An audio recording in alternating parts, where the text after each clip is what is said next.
you and welcome to the show this morning. The topic this morning is health and the real estate market in the state of Tennessee.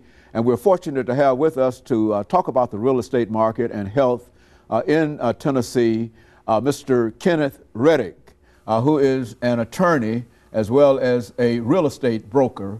And of course, Mr. Reddick, let us welcome you to the show this morning and tell you how delighted we are to have you with us this morning, and at the same time to see if we might be able to get some information from you in reference to your background, your education, and some of your experiences that eventually led you to us this morning. And then we'll talk about the real estate market and have in some aspects of health in the state of Tennessee. Let's start off now.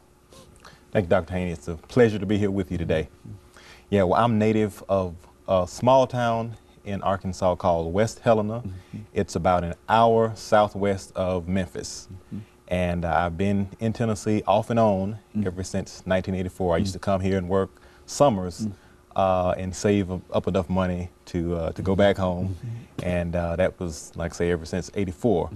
But I really enjoy and like Nashville a lot, and you know, have made quite a home here and have been very fortunate, and I'm very thankful to be able to do you know what I do in service. Good. Because my thing is I'm very committed to public service. Okay, good. And I have been able to assist people as far as in real estate and legally, you know, with legal issues.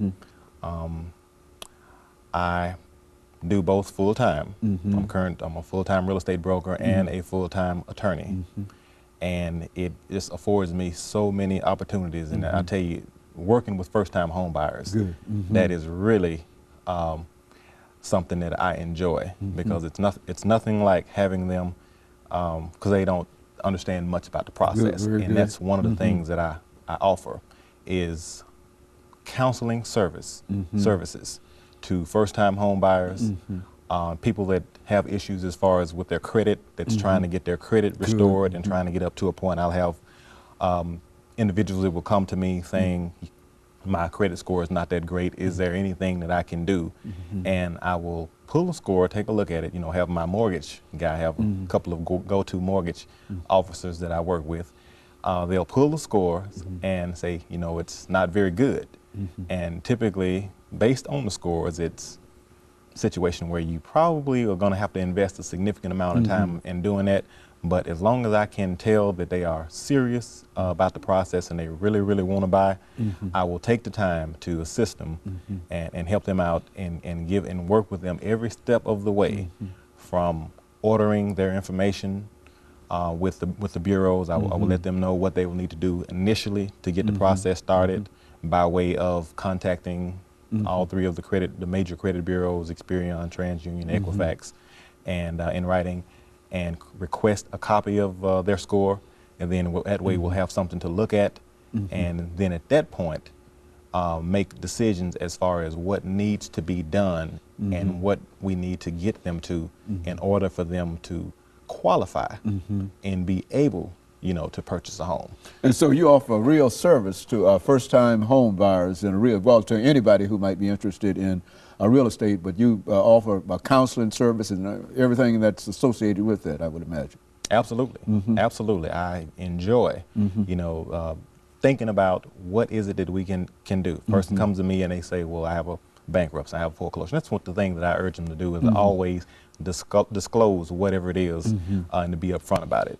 Because anything with a serious prospective buyer can be dealt with and can be handled, and you can ultimately get them to a position where they can be a home buyer. But you know, they would have to, I think the primary thing is it would be discipline. It would take discipline, and we'd have to do some things differently than what happened to get you in that, you know, 490 to 530 range. You would expect a person to be honest in reference to some of the things that they tell you if they have a desire to get a home, regardless of what their situation might be.